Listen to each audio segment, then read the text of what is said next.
Kalau saya sudah selalu bilang, bahkan di pengadilan, di kepolisian aja, di Polda Metro Jaya, saya ketemu Mas Roy. Saya bilang sama Mas Roy, di situ ada penyidik ya Mas Roy ya? Iya. Saya bilang, Mas Roy, saya udah ngomong sama penyidik, saya mau ke Solo, saya mau ke rumah Jokowi, saya bilang. Oke, Bismillahirrahmanirrahim. Assalamualaikum warahmatullahi wabarakatuh. Waalaikumsalam. Minal aidin wal faizin untuk semuanya, Mama RM dan lain-lain, senior-senior saya, Jenderal Purnawirawan, dan juga tadi kata Mas Roy itu Michael ini adalah wartawan senior.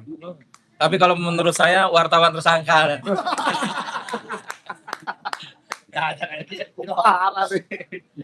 Jadi insya Allah saya tanggal 15, 16 tahun lalu 2025 adalah korlap pemberangkatan geruduk UGM dan rumah Joko Widodo. Jadi insya Allah tahun ini kita akan mengikuti jejaknya FPI. Artinya ada reuni kan.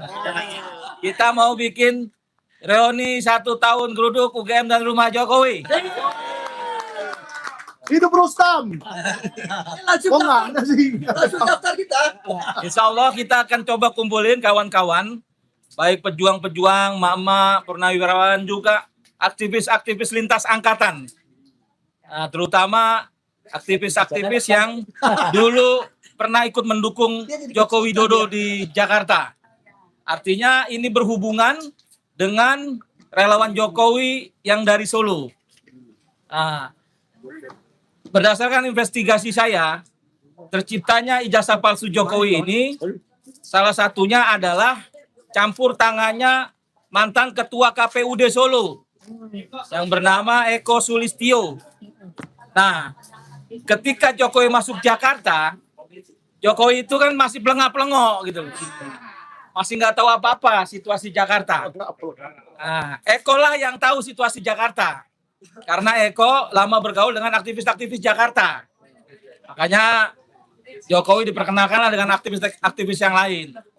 Nah, dari investigasi saya, diduga keras Eko lah yang terlibat di dalam kasus ijazah palsunya Jokowi. Karena Jokowi saat itu pelengah-pelengok, artinya dia juga baru sadar kalau menurut saya ijazah ini palsu gitu loh. Artinya pembuatan ini ya relawan ini yang buat gitu. Dia ngikut aja gitu loh. Nah, sekarang lah baru mungkin Jokowi merasakan penggunaan ijazah palsunya itu. Nah, kemudian itu saya juga meyakini bahwa ijazah Jokowi ini memang ada yang buat. Dari awal saya selalu bilang ini ada yang buat gitu. Walaupun kawan-kawan lain bergerak dari sisi lain, saya tetap bergerak pada sisi pencarian ijazah palsunya Jokowi itu di pasar pramuka gitu. Karena ada juga salah satu orang yang ikut serta membuat ijazah itu mengakui kalau dia ikut membuat di pasar pramuka bersama Eko Sulistyo. Nah, terakhir informasi yang saya dapat, orang ini berani bersaksi, berani bicara. Tapi dia minta jaminan. Siapa yang menjamin saya dan keluarga saya? Nah, mudah-mudahan ini didengar oleh petinggi negara ini apabila memang mau membuktikan atau membongkar ijazah palsu Jokowi gitu. Nah, artinya beranilah menjamin orang ini. Nanti tinggal kita bawa gitu kan. Jadi kalau Pak Presiden berani menjamin, dia berani ngomong ya? Sepertinya berani. Dia katakan dia siap berani bicara gitu loh. Oke. Nah, permasalahan hari ini adalah Prabowo ini juga banyak juga yang ingin dia jatuh gitu loh. Jatuh itu dalam arti kalau kepemimpinannya nggak bener ya kita dukung juga Pak Prabowo untuk jatuh gitu.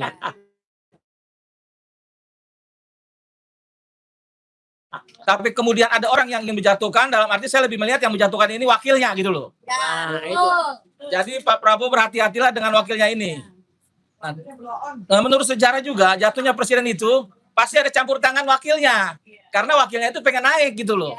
Nah, untuk melemahkan gerakan-gerakan wakilnya ini, saya sarankan Prabowo harus bersifat netral. Kalau memang dapat dibuktikan Jokowi berijazah palsu, saya berharap Prabowo berani menangkap Jokowi. Harus berani gitu loh. Karena ini salah satu langkah untuk menghentikan gerakan wakilnya itu. Harus berani. Nah, kata Pak Narko, Pak Prabowo harus berani. Udah 2 tahun kita menunggu gitu. Karena yang memilih Prabowo itu kan bukan Jokowi, rakyat. Jadi hari ini Jokowi itu udah lemah. Jokowi itu bukan siapa-siapa. Jadi nama-nama pun yang disebutkan oleh termul-termul yang kata Mas Suryo, ada Prof. Mahfud MD, ada Jenderal SS, ada AHY, ada Puan, dan lain-lain. Saatnya hari ini membuktikan bahwa tokoh-tokoh ini tidak terlibat. Karena namanya disangkut pautkan, saatnya lah harus melawan. Mari kita melawan Jokowi bersama-sama. Karena apa?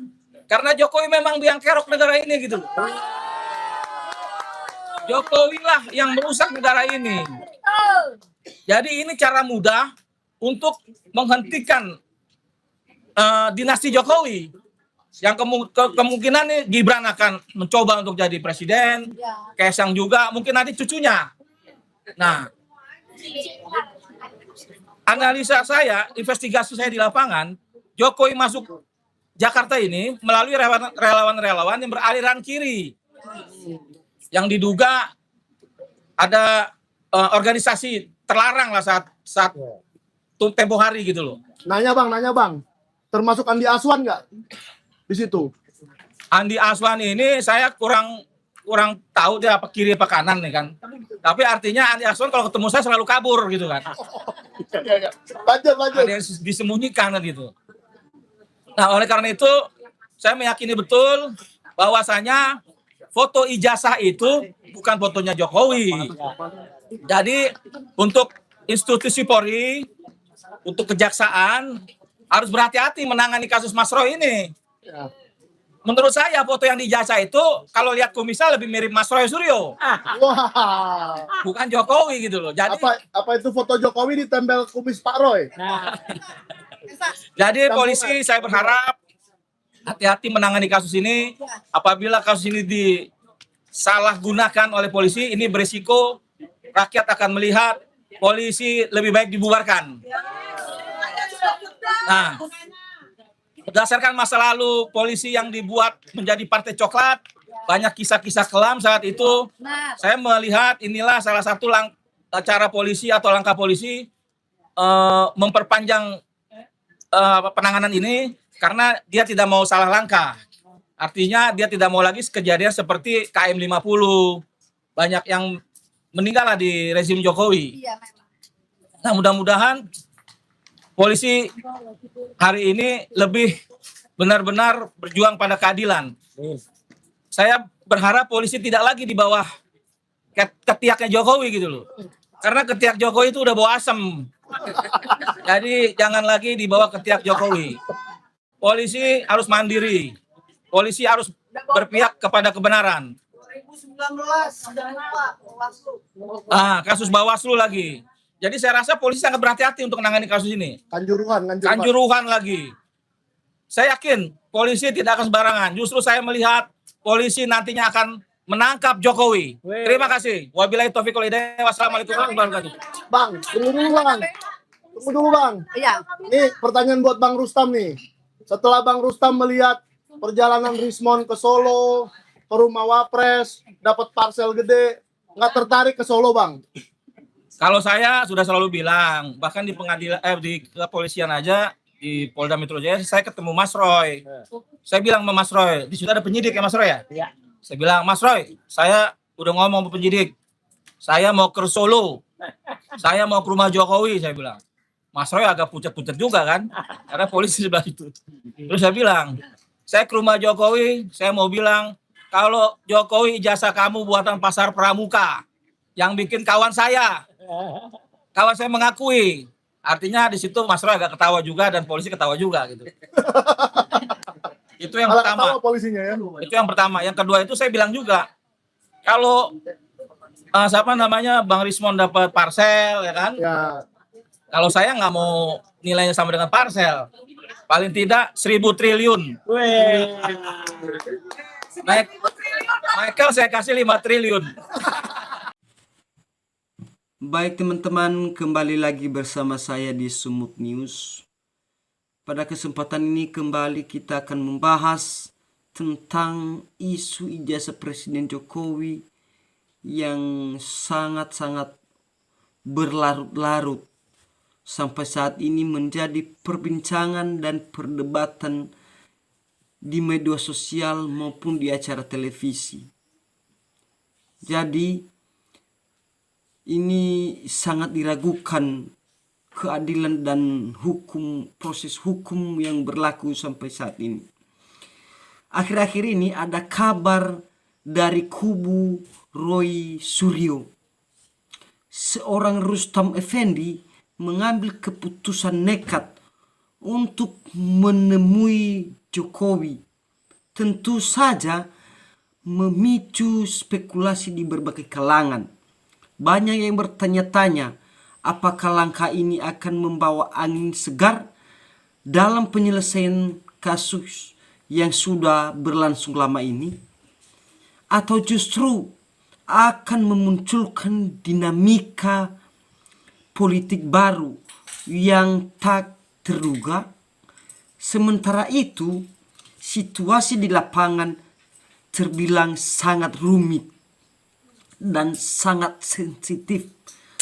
Masyarakat Solo sendiri dikabarkan masih menyimpan keraguan dan anggapan bahwa seorang Rismon dianggap sebagai penyusup dalam isu ijazah Presiden Jokowi. Hal ini membuat langkah Rustam yang ingin menyusul menjadi semakin menarik untuk disimak. Apakah ia akan mendapatkan penerimaan yang sama atau justru menghadapi situasi yang berbeda?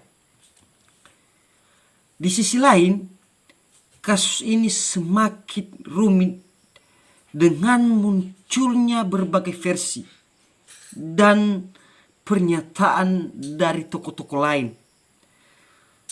Kesepakatan restoration justice hingga perdebatan mengenai fakta yang terjadi di lapangan sampai saat ini. Jadi ini udah menjadi bahan perbincangan dan perdebatan di berbagai pihak yang terlibat. Jadi sangat disayangkan, tokoh-tokoh besar di Indonesia masa ia hanya satu lembar dokumen tidak bisa diselesaikan, bahkan bertahun-tahun. Negara-negara lain sudah sibuk dengan mengurus kehidupan dan ekonomi negaranya. Udah sibuk dengan kemajuan teknologi canggih. Indonesia sendiri masih saja sibuk dengan mengurus satu lembar kertas. Hanya mengurus satu dokumen kertas bahkan memakan waktu bertahun-tahun. Jadi ada apa? Ini menjadi pertanyaan besar buat kita sebagai masyarakat. Jadi bagaimana tanggapan dan pendapat teman-teman tentang masalah ijazah Presiden Jokowi sampai saat ini? Silakan tinggalkan pendapat kalian di kolom komentar di bawah. Jika suka dengan video ini, jangan lupa like, subscribe, dan share agar tidak ketinggalan informasi menarik selanjutnya. Sekian pembahasan kita kali ini. Assalamualaikum warahmatullahi wabarakatuh.